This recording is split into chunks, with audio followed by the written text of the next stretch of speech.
Hey guys, Chris with Precision Auto Glass out of Layton, Utah here, and going to shed a little light on an issue that few people might be running into. This is a Ford mirror. I don't know when they necessarily switched to this design, but it has an issue with the die-cast outer plate housing that you see here with just smash rivets that hold on this inner plate, and then it moves back and forth. Eventually these wear out. Some guys I've seen on the internet say to pull it off and smash those down. You can see that's happened on this one there, but it still ends up jiggling back and forth. You know, those are just holding on this plate. So one issue is, well, the window mirror's on your window. How do you get this dang thing off?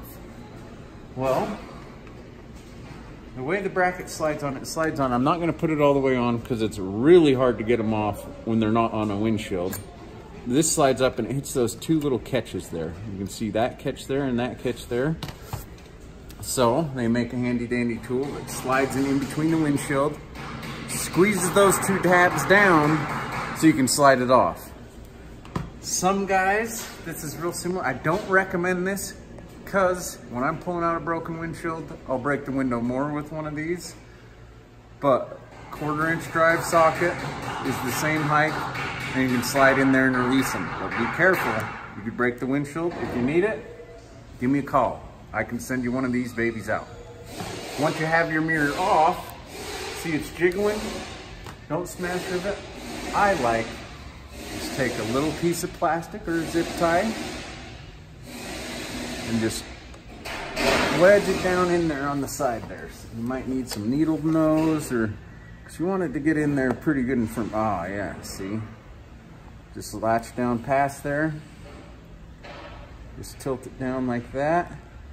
Now, if you notice, it's not going to slide out because there's that extra piece of the bracket once it's on. Now it's solid like the 70s, my good friends. Put the mirror on. You got to just wiggle it down. Sometimes that's hard too. They also sell a special pair of rear view mirror pliers for these, but generally, just with some downward pressure, going side to side, you'll get snap back on. That's my tip on how to get these things to stop wiggling. I've seen it all. I've seen urethane. I've seen double-sided tape. That's the best answer I have.